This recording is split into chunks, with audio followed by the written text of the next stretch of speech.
جسے وہ آج بے نقاب کرنے جا رہی تھی۔ جب اس نے گیٹ کھولا تو اسے محسوس ہوا کہ اس کی ٹانگیں کانپ رہی تھیں اور دل تو ایسے دھڑک رہا تھا جیسے ابھی سینہ توڑ کر باہر آ گرے گا۔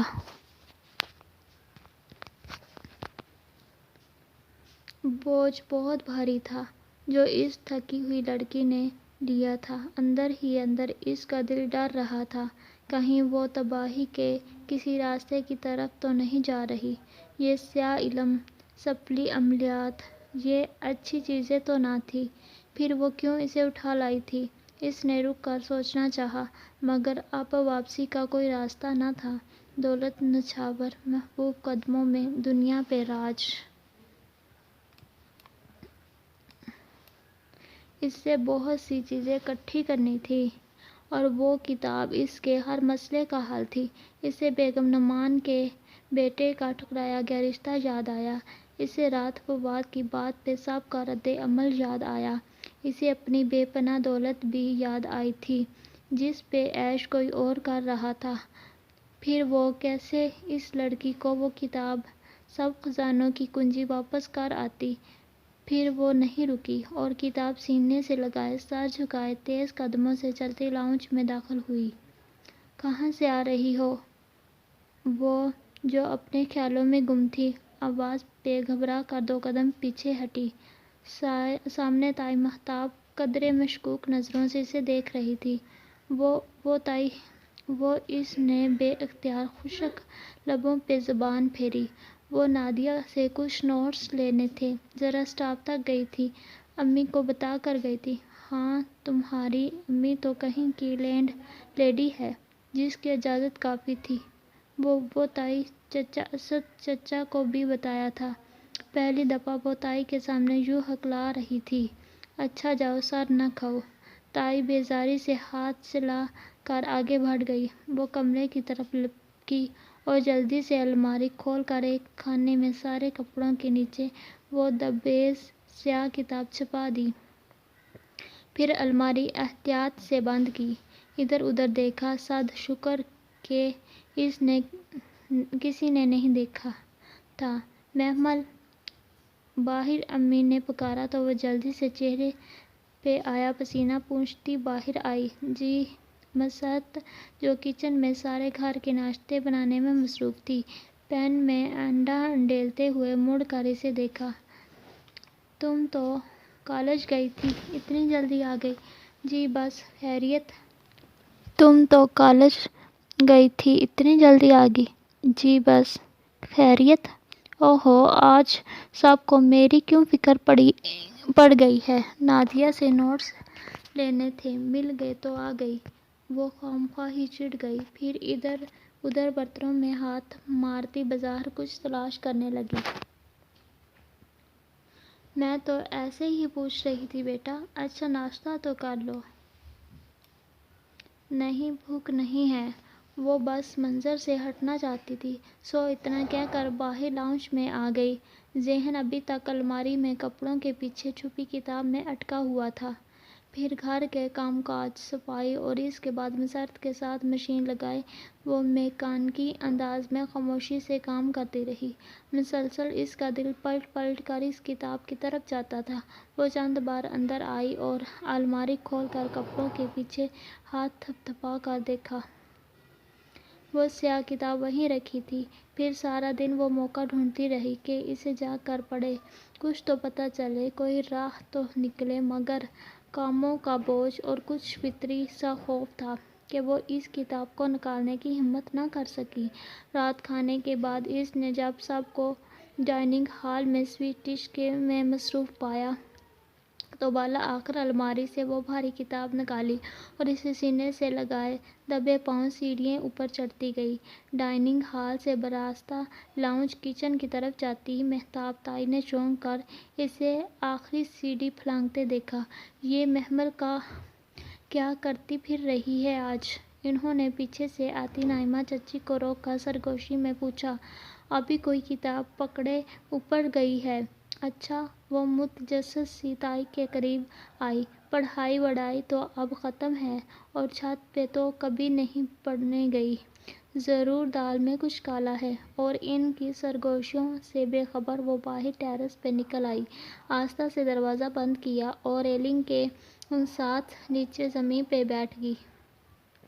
کتاب گھٹنوں پہ رکھے وہ اتنی ہی دیر اسے دیکھتی رہی، مرحومیوں، نارسائیوں اور دکھوں کے اس کئی برس پرانے کرب کی اب جیسے انتہا ہو چکی تھی۔ اس سے اب مزید برداشت نہ ہوتا تھا۔ غلط ہو یا صحیح، وہ زندگی سے اپنا حصہ ضرور وصول کرے گی۔ ایک ٹھوس اور قطعی فیصلہ کر کے محمل ابراہیم نے کتاب کی سیاہ جلد پہ ہاتھ رکھا۔ وہ بے حد سرد تھی، ٹھنڈی اور پرسکون۔ وہ جلد پلٹنے ہی لگی تھی کہ ایک دم ٹیرس کا دروازہ دھاڑ سے کھلا۔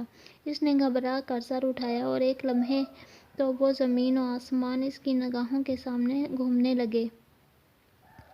آغا جان! دونوں چچا، تائی مہتاب، نائمہ چچی اور لڑکیاں اور مسرت بھی، سب ایک ساتھ باہر آئے تھے۔ یہ کیا ہو رہا ہے یہاں؟ آغا جان غصے سے گرائے تھے۔ محمل، کیا کر رہی ہو ادھر؟ وہ بکا منہ کھولے انہیں دیکھتی رہ گئی۔ ادھر کیا بیٹھی ہو؟ ادھر کیوں بیٹھی ہو؟ سامنے آؤ!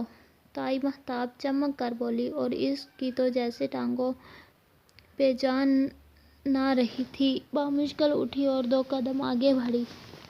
کتاب اسی طرح دونوں ہاتھوں میں پکڑی تھی اور پورا جسم لرز رہا تھا۔ وہ آغا جان، میں پوچھ رہی ہوں، اتنی رات کو ادھر کیا کر رہی ہو؟ میں پڑھ رہی تھی۔ لفظ لبوں پہ ہی دم توڑ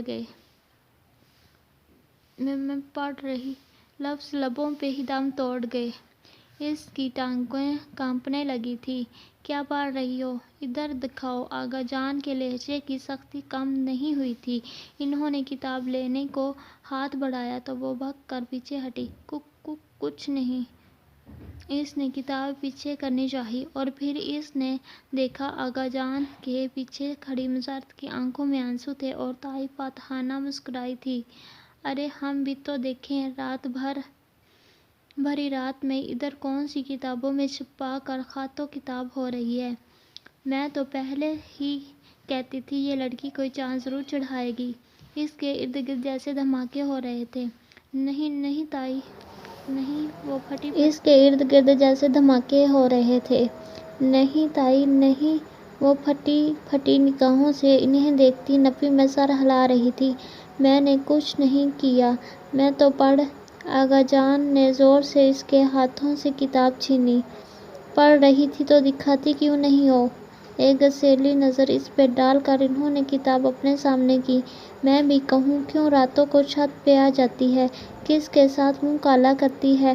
یہ زبان جو اتنی لمبی ہو رہی ہے۔ ارے میں بھی کہوں، کوئی تو ہے اس کے پیچھے۔ آغا صاحب، اس سے کہیے کہ جس مردود کے لیے چٹھیاں ڈالنے ادھر آتی ہے، اسے کہے کہ ابھی آئے اور 2 پول پڑھا کر اسے لے جائے۔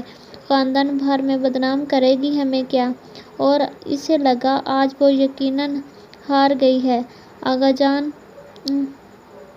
کتاب کے صفحے پلٹ رہے تھے۔ ہر پلٹتے صفحے کے ساتھ اس کا دل ڈوبتا جا رہا تھا۔ اس نے سر جھکا کر آنکھیں سختی سے مینچ لیں۔ آج وہ اسے یقیناً قتل کر ڈالیں گے۔ وہ سفلی عملیات میں پڑ گئی ہے، ابھی نہیں بخشیں گے۔ شرم نہیں آتی تمہیں، گھٹیا عورت! آغا جان ایک دم دہاڑے تو اس کی رہی سہی جان بھی نکل گئی۔ اسے لگا وہ لہرا کر گرنے کو ہے۔ جب میں نے کیا کیا ہے؟ تائی نے ہنکلاتی آواز نکالی۔ محمل نے جیسے کسی خواب سے جاگ کر سر اٹھایا۔ محمل نے جیسے کسی خواب میں جاگ کر سر اٹھایا۔ وہ کھلی کتاب ہاتھ پہ پکڑے محمل سے نہیں، تائی سے مخاطب تھے۔ تمہیں شرم نہیں آئی؟ اس یتیم بچی پر الزام لگا کر ہم سب کو اکٹھا کر کے ڈوب مرو تم ایسے الفاظ کہنے سے پہلے۔ وہ اب چھت پہ پڑ بھی نہیں سکتی۔ محمل نے پلکیں زور سے جھپکائیں۔ یہ آغا جان کیا کہہ رہے تھے؟ مگر آغا صاحب، وہ اس کتاب میں ڈوب مرو تم بے دین عورت! وہ قرآن پاک پڑھ رہی تھی۔ تم قرآن کی حرمت کا تو پاس رکھ لیتی۔ انہوں نے سیاہ کتاب بند کی، اسے چوما، آنکھوں سے لگایا اور محمل کی طرف بڑھا دیا۔ بیٹا، نیچے پڑھ لیتی تو سب پریشان نہ ہوتے۔ یہ لو۔ وہ اسے کتاب تھما کر ایک ٹیلی نگاہ ان عورتوں پہ ڈال کر واپس ہو لیے۔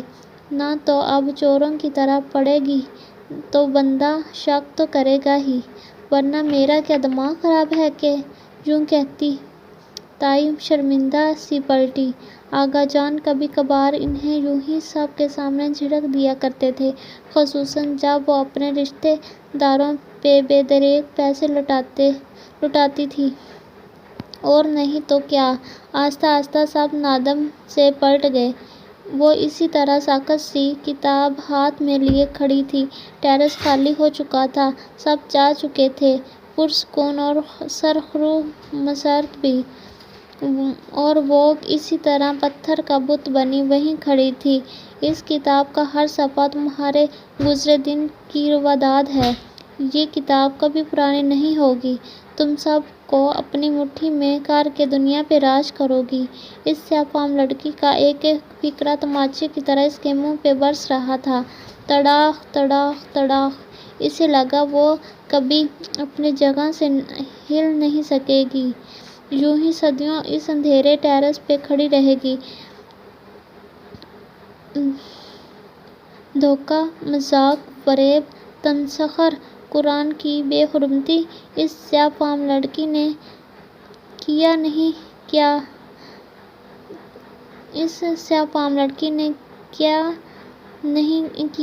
کیا تھا۔ اتنا بڑا مذاق ایک پریشان حال لڑکی کو سبزہ خواب دکھا کر اسے اسی کی مقدس کتاب پکڑا دیا۔ ایک پریشان حال لڑکی کو سبز خواب دکھا کر اسے اسی کی مقدس کتاب پکڑا دی۔ یہ ہوا کیا تھا اس کے ساتھ؟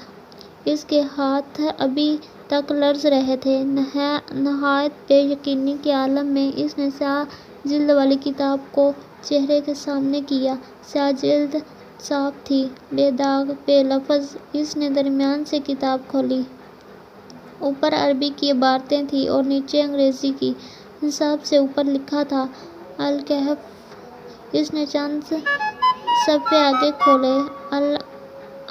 العنکبوت۔ اس نے شروع سے دیکھا۔ المائدہ۔ محمل نے کتاب بند کر دی۔ آغا جان نے ٹھیک کہا تھا، وہ قرآن تھا، ان کی دینی کتاب، مقدس کتاب۔ اور اس فرنگن نے کیسے قصے گھڑا دیے تھے اس کے ساتھ۔ ذلیل عورت! وہ شاخ سے نکلی تو بے پناہ غصہ آیا۔ وہ لڑکی تو اپنے گھر بیٹھی اس پہ ہنس رہی ہوگی، اس کا تمسخر اڑا رہی ہوگی۔ وہ بھی کتنی جلدی بیوقوف بن گئی۔ اف! وہ تیز تیز قدموں سے سیڑھیوں کی طرف لپکی۔ نہ سر پہ دوپٹہ، نہ وضو، نماز، نہ اور چلے ہیں قرآن پڑھنے۔ لاؤنج کے بڑے صوفے پہ بیٹھی تائی اسے زینہ اترتے دیکھ کر اونچا بڑبڑائی تھی۔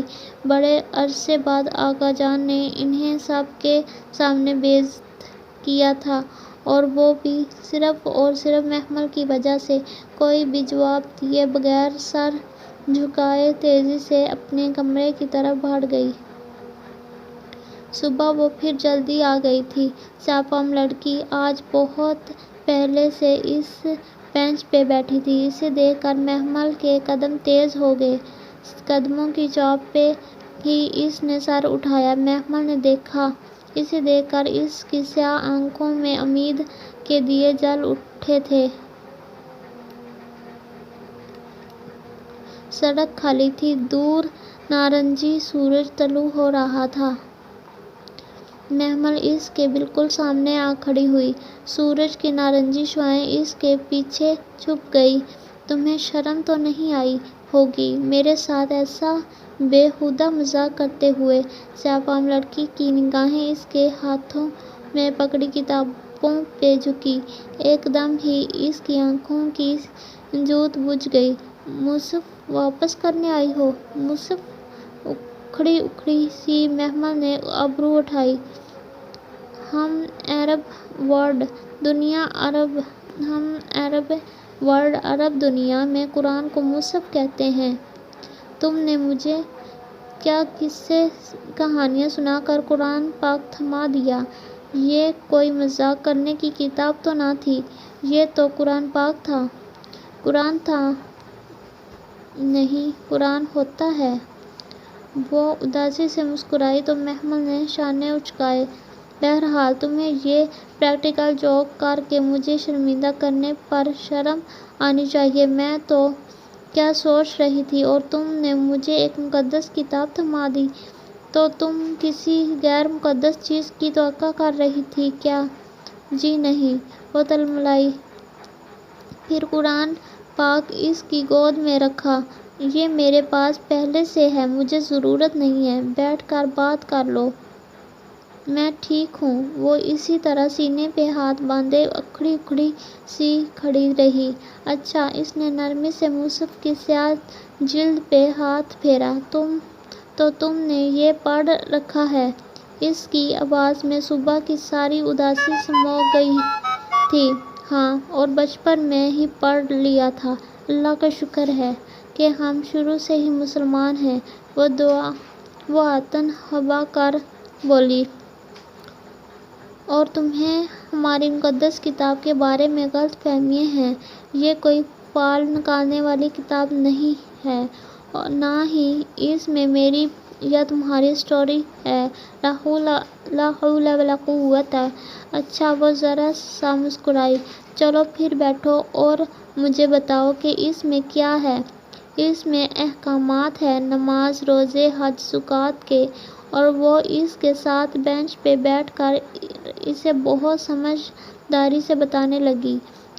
اس میں پرانی قوموں کے قصے ہیں، قوم عاد، قوم ثمود اور بنی اسرائیل۔ یہ بنی اسرائیل کا کیا مطلب ہوتا ہے؟ مطلب؟ وہ ہلکا سا گڑ بڑائی۔ بنی اسرائیل کا مطلب ہوا اسرائیل کے بیٹے۔ وہ پوچھ رہی تھی یا بتا رہی تھی، خود بھی نہ سمجھ سکی۔ اسرائیل کا مطلب عبداللہ ہوتا ہے، اللہ کو کہتے ہیں۔ یہ یعقوب کا نام تھا۔ ہاں، حضرت یعقوب کا قصہ، حضرت یوسف کا قصہ، سب پڑھ رکھا ہے میں نے، سب پتہ ہے مجھے۔ ہمیں تو کورس میں پڑھایا گیا تھا۔ یوسف اور زلیخا والا قصہ۔ یوسف اور کس والا قصہ؟ سیاہ فام لڑکی کی آنکھوں میں حیرت ابھری۔ یوسف اور زلیخا والا قصہ۔ عزیز، مصر کی بیوی کا نام زلیخا تھا، کیا نہیں تھا؟ وہ کنفیوز سی ہو گئی۔ کوئی دلیل ہے تمہارے پاس؟ کوئی حجت؟ دلیل؟ حجت؟ وہ ٹکڑ ٹکڑ اس کا چہرہ دیکھنے لگی۔ ہمارے کورس کی گائیڈ بک میں لکھا تھا۔ کورس کی گائیڈ بک انسان کی بات ہے، اور انسان کی بات میں دلیل نہیں ہوتی۔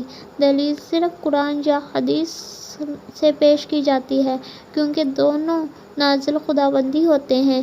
قرآن پاک اور حدیث میں کہیں بھی نہیں بتایا گیا کہ اس عورت کا نام زلیخا تھا۔ اس کا لہجہ نرم تھا۔ مصر کی اس عورت سے ایک غلطی ہوئی تھی، ایک جرم سر زدہ ہوا تھا، مگر اللہ نے اس کا پردہ رکھ لیا۔ اس کا فعل تو بتایا مگر نام نہیں، اور جس چیز کا پردہ اللہ رکھے وہ کھل نہیں سکتا۔ مگر ہم نے یوسف اور زلیخا کے قصے ہر مسجد و منبر پر جا کر سنائے۔ ہم کیسے لوگ ہیں؟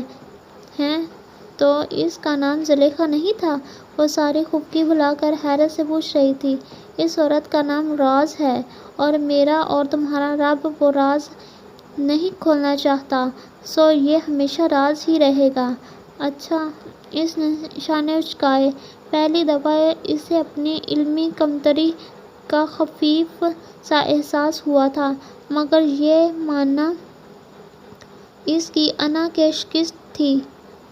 سو لاپرواہی سے ادھر ادھر دیکھتے ہوئے بولی، بہرحال مجھے افسوس ہے کہ تمہارے کانسیپٹ قرآن کے بارے میں غلط ہیں۔ یہ کتاب وہ نہیں ہے جو تم اسے سمجھتی ہو، اور اگر یہ وہ نہ ہوئی جو تم اسے سمجھتی ہو تو میں صحیح ہوں۔ مجھے سب پتہ ہے۔ تمہیں جو کوئی اس نور کی طرف بلائے گا تم اسے یہی کہو گی، مگر تم نے یہ تو نہیں بتایا تھا کہ یہ قرآن پاک ہے۔ تم نے تو کچھ اور قصے سنائے تھے، آخر کیوں؟ اگر میں تمہیں